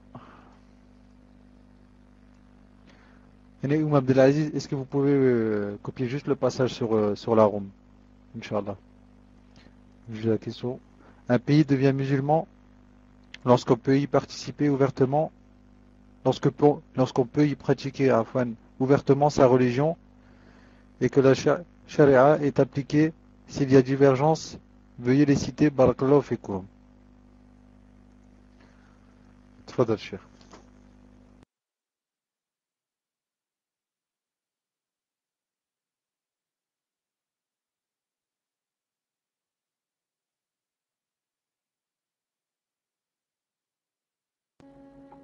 Wa alaykoum salam, rahmatullah wa barakatuh. Vous m'entendez? Naam, il y a divergence dans cette chose. Quand est-ce qu'on dit que nous sommes dans un pays musulman ou pas?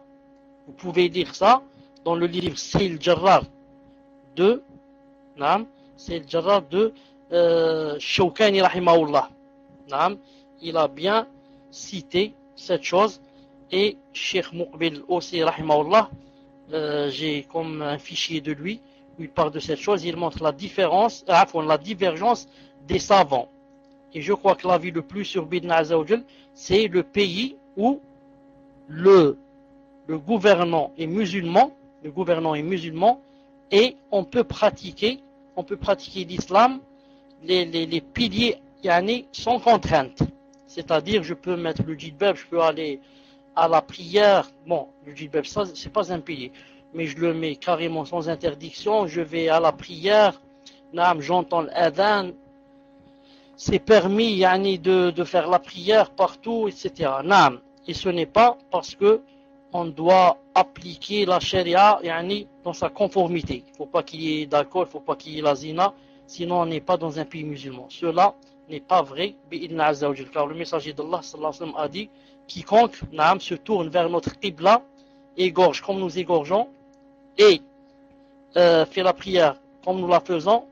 Je crois qu'il a ajouté aussi, il jeûne comme nous jeûnons, il a dit, celui-là, c'est le musulman. Dans un hadith autre, une autre version, c'est le vrai musulman. Naam. Wallah Azza wa Jal a'lam. تفضل إن شاء الله البروchain. Muslim 029. Salam alaykum wa rahmatullahi wa barakatuh. Taqabbalallah minna wa minkum. Parfois, nous faisons des actes d'adoration, nous n'avons pas le temps de mettre l'attention, car c'est inné. Comme par exemple, un bon comportement envers un frère ou une sœur ou autre, serons-nous quand même récompensés? Est-ce que la récompense est la même si la personne est mécréante ou musulmane? Jazakallahu khair. Tafadhal Cheikh.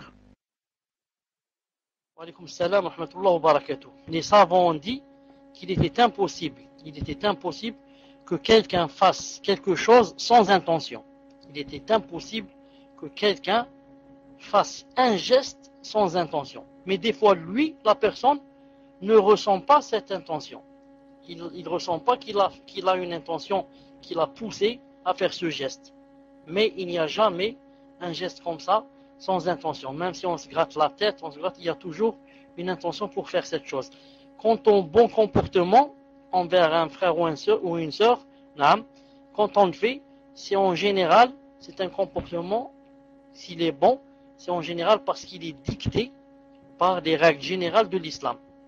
Ce n'est pas obligé de se souvenir qu'il y a un hadith qui dit comporte-toi bien avec les gens, mais comme ça en général, on a dans le cœur qu'on est musulman et que par conséquent, on doit bien se comporter. Ça vient comme ça, par, si je peux dire, par instinct, instinctivement.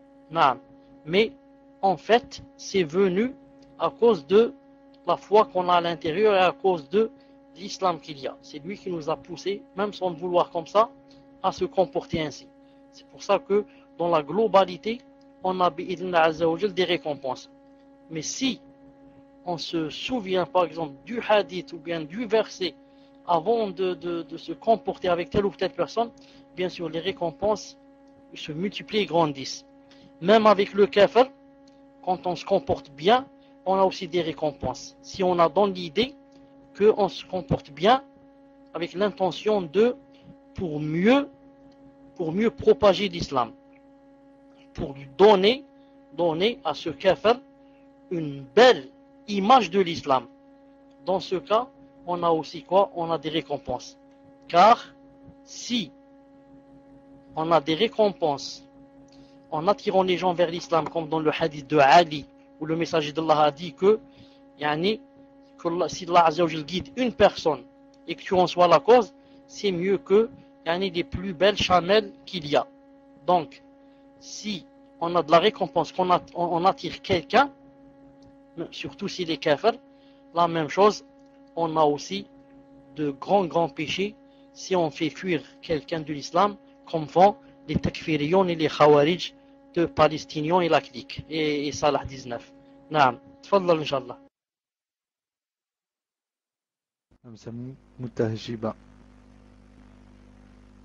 Est-ce que vous êtes là, Inch'Allah? Non, posez la question, Inch'Allah. Et si elle est trop longue, coupez-la en morceaux, Inch'Allah. Est-ce que la question est prête, Inch'Allah? Sinon, on passe à la suivante. Si elle n'est pas encore prête, on passe à la suivante et on reviendra, Inch'Allah, sur votre question. Est-ce que vous m'entendez? Non, mais je vous ouvre le PV, c'est certainement qu'elle est trop longue. Faites un copier-coller et envoyez-la moi en PV. Et je vous ai ouvert le PV. Non, cher. C'est InSpeak, c'est juste après, Inch'Allah. Alors c'est bon, j'ai la question en PV, Inch'Allah. Salam alaikum ya shir. Je suis marié à un frère tablir. Je n'en connaissais pas la gravité au moment du mariage.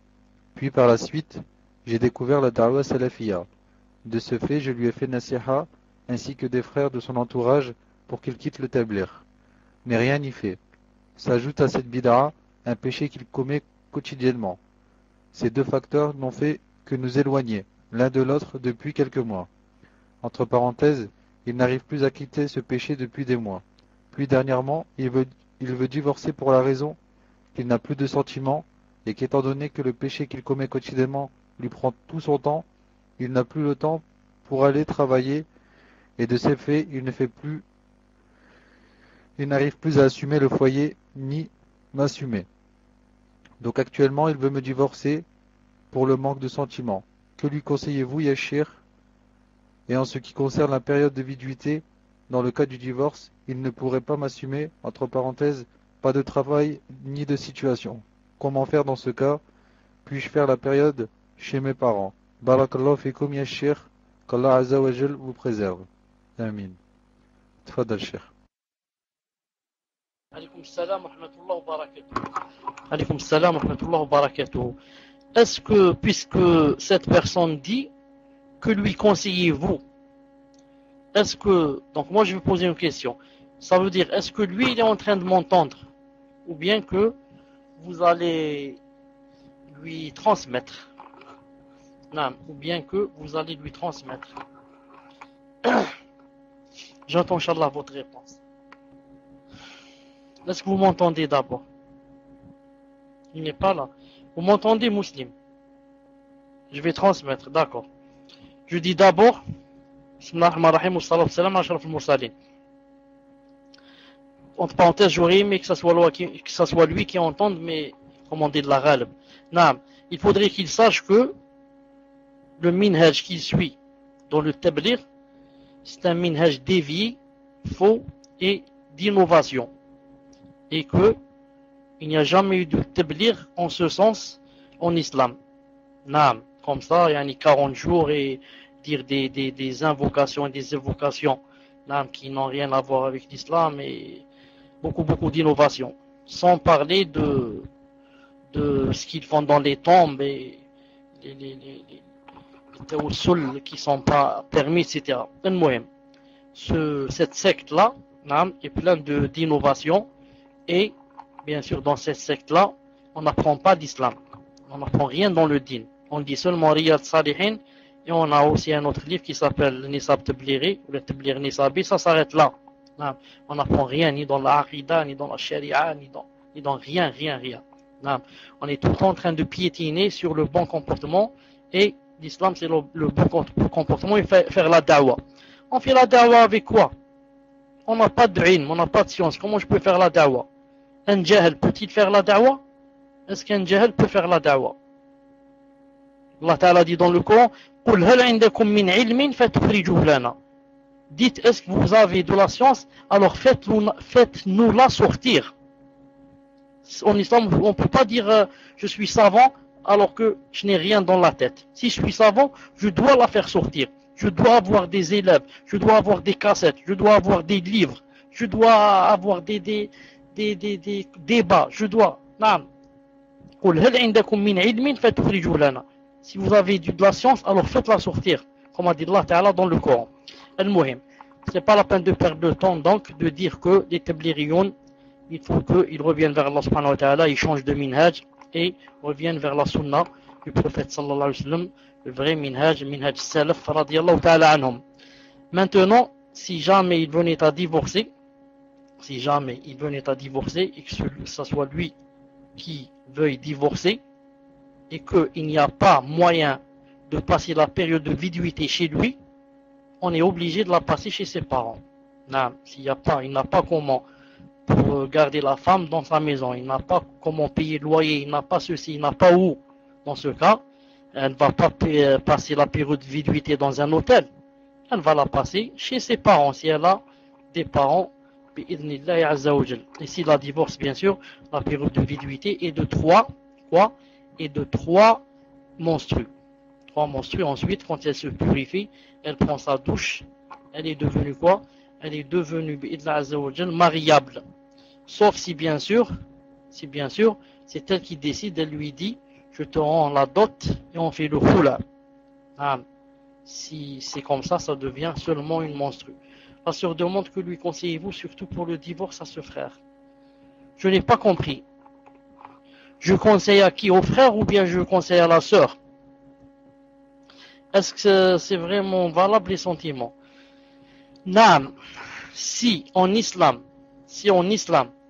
l'homme est arrivé à un point où il a détesté sa femme, ou bien la femme est arrivée à un point où elle a détesté son mari. Elle a vu faire beaucoup de choses, beaucoup de défauts, beaucoup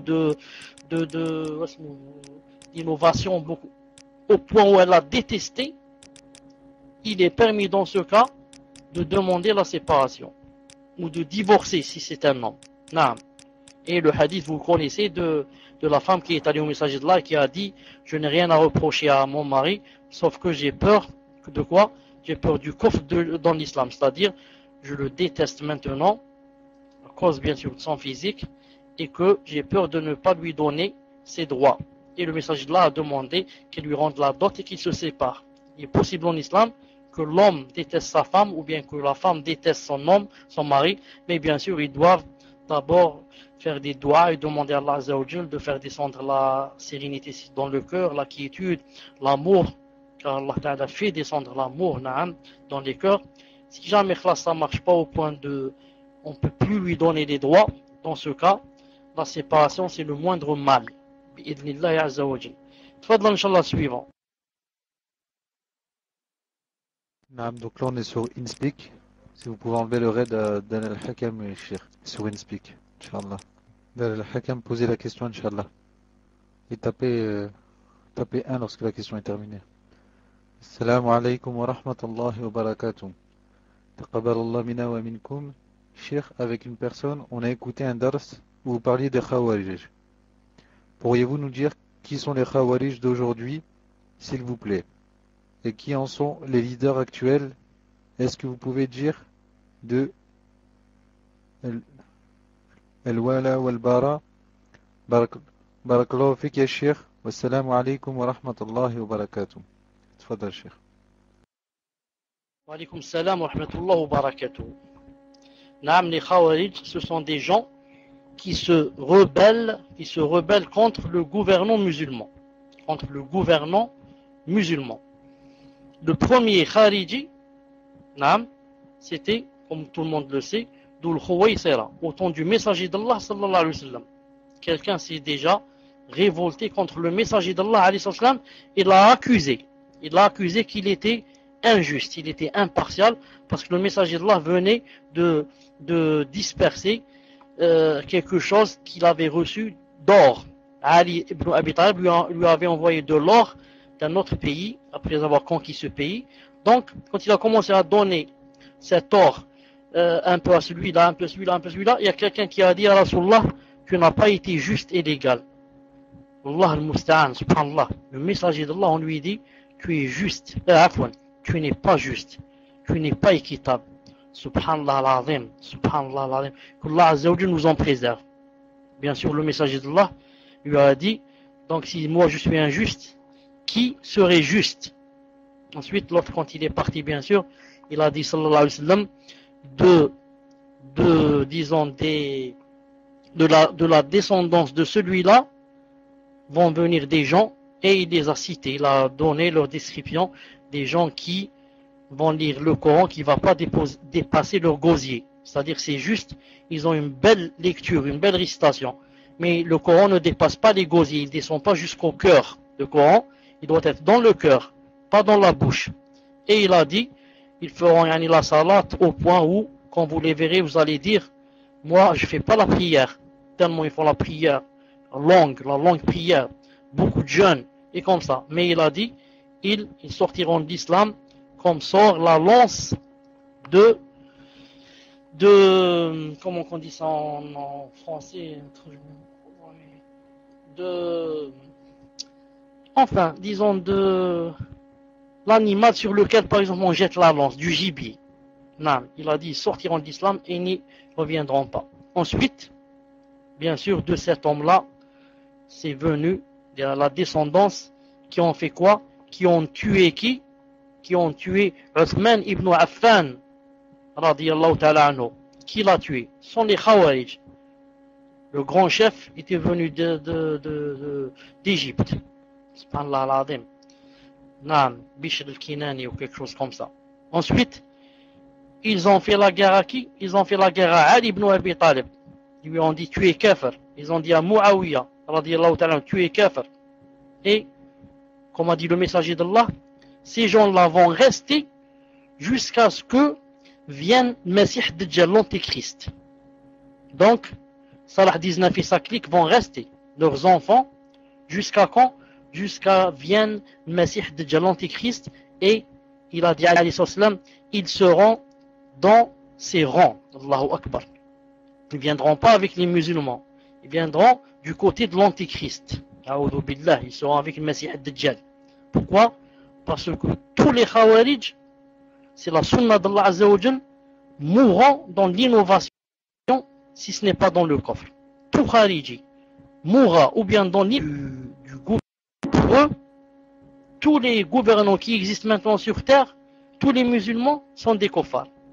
Il n'y a aucun endroit, d'après eux bien sûr, et d'après eux et leur shaitan, il n'y a aucun endroit où il y a l'islam. C'est-à-dire que ni en Arabie Saoudite, ni en Algérie, ni au Maroc, ce sont tous ceux-là des kuffars parce qu'ils n'appliquent pas la charia. Pourquoi? Parce que pour eux, la charia, c'est couper la main et lapider. C'est tout. Ils ne savent pas que la charia, c'est beaucoup plus vaste que cela. C'est pour ça que eux-mêmes, donc eux-mêmes n'appliquent pas l'islam. Donc eux-mêmes n'appliquent pas la charia. Donc eux-mêmes, le coffre risque de tomber sur eux. Eux-mêmes, ils risquent de tomber kuffar. Pourquoi? Parce que eux-mêmes n'ont pas appliqué la charia. Et Allah Ta'ala dit, quiconque ne l'applique pas, il est devenu kafir. Et eux-mêmes, ils ne l'ont pas appliqué. Subhanallah al-Azim. La hawla wa la quwwata illa billah. Donc de nos jours, ce sont qui? Ce sont tous ceux qui disent que tous les gouvernants musulmans sont des kuffars. Et qu'il n'y a aucune terre d'islam. Il n'y a aucune terre d'islam. C'est pour ça que Salah 19 et la clique disent que il est permis de rester dans le Bilad al-Kufr. Il te dit où est-ce que tu vas? En Algérie c'est kufr. Tu vas en Arabie Saoudite c'est kufr. Reste comme il dit lui. Reste dans un pays de kufr et cambriole les banques. Il faut cambrioler les banques, comme dit Salah 19. Que Allah Ta'ala nous préserve ce shaitan. Il dit il faut cambrioler les banques. Je l'ai entendu de mes propres oreilles. Qu'il c'était bien de cambrioler les banques. Alors que le messager d'Allah sallallahu alayhi wa sallam, quand quelqu'un, attendez, c'est pas Saad ibn Abi Waqqas, non, c'est Mughira ibn Shu'ba, radiyallahu ta'ala anhu, quand il est venu, hadith, il est dans le Bukhari. Faites la différence entre ce que dit Salah 19 et ce que dit le messager d'Allah. Quand Mughira est allé au messager d'Allah, il lui a dit, voilà, je suis venu avec un sachet d'argent pour attester mon islam. Un sachet d'argent que j'ai pris des kuffars. C'est-à-dire, j'ai pris à tort, ce n'est pas mon bien. Et je suis venu attester mon islam. Qu'a dit le messager d'Allah? Quant à l'islam, on l'accepte. Quant à l'argent, non. Allahu Akbar. J'accepte pas l'argent qui a été volé aux gens et qui a été pris à tort. Allahu Akbar. Salah 19, il dit non. On accepte l'argent des kuffars, mieux on les vole. On va les voler et on va les cambrioler. Le messager d'Allah dit j'accepte pas. Hadith dans le Bukhari. Lisez ça dans le Bukhari. J'accepte pas. J'accepte ton islam, mais j'accepte pas l'argent venu des kuffars. Salah 19 dit, je ne vous demande pas de voler des paquets de bonbons à Carrefour. Mais celui qui peut braquer une banque ou un Brinks d'un état mécréant, qu'il le fasse. Allahu Akbar, hasbunallah wa ni'mal wakil. Voilà, tu demandais c'est qui les Khariji. Ce sont ceux-là. Mais celui-là, bien sûr, c'est un petit virus, un petit minus. Leurs grands chefs sont connus, les grands chefs. de nos jours. Naam. Ils disent qu'il faut se rebeller contre les gouvernants musulmans, comme le dit Ben Laden.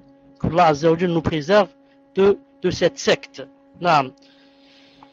تفضل إن شاء الله تفضل.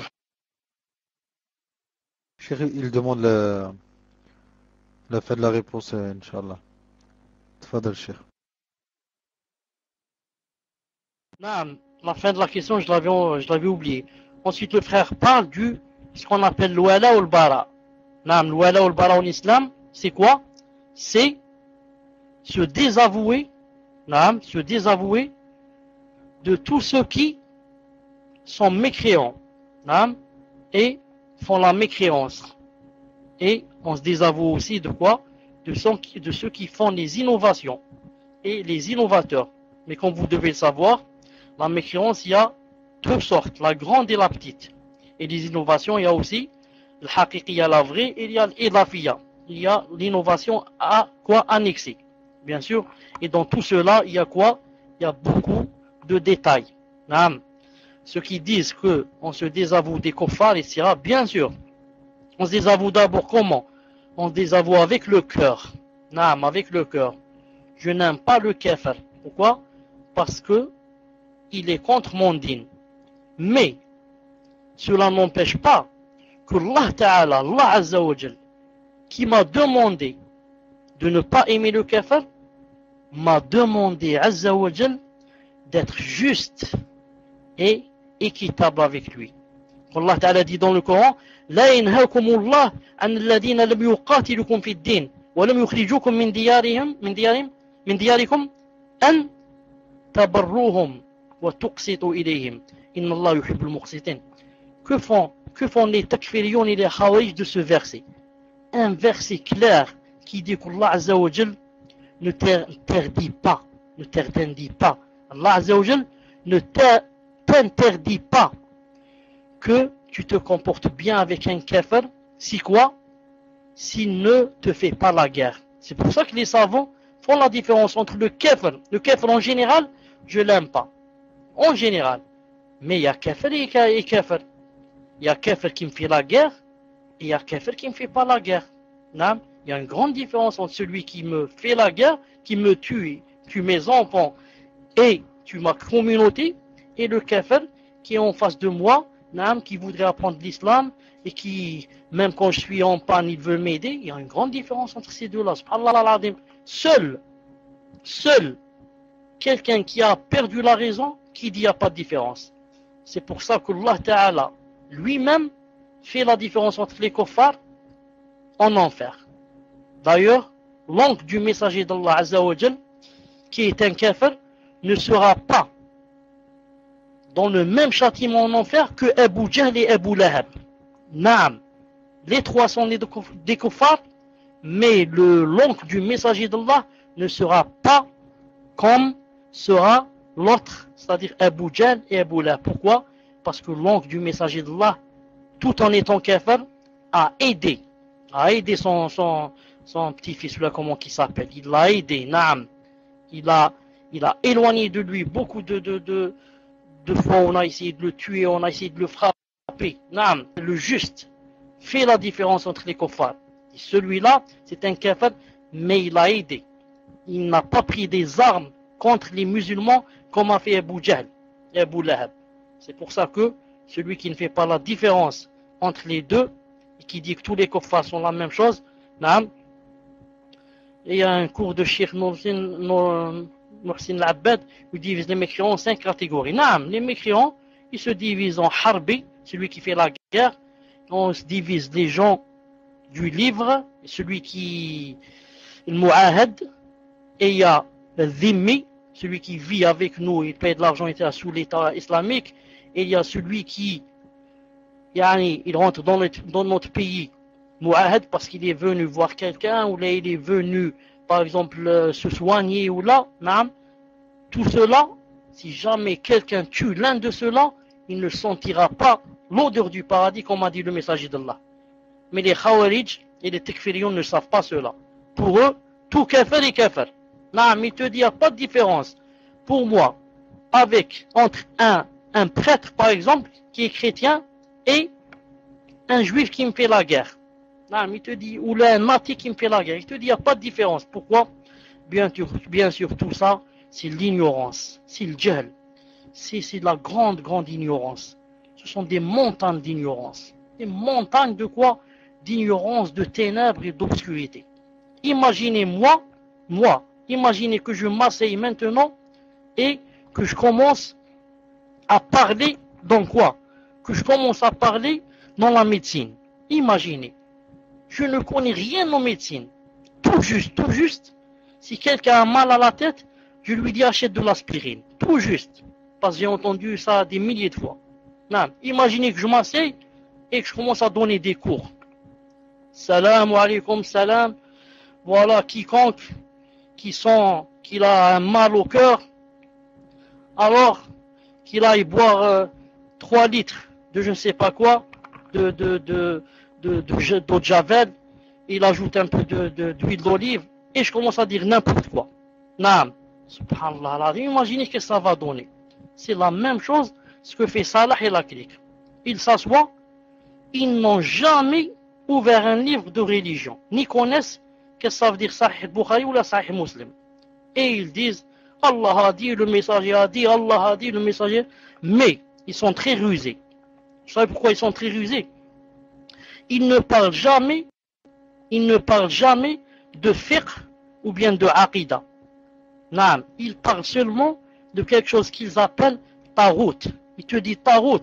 Toi, tu es contre le tarout. Tu n'es pas contre. Allah Akbar, tu es kafir. Allez, sors de la salle. Sors du salon.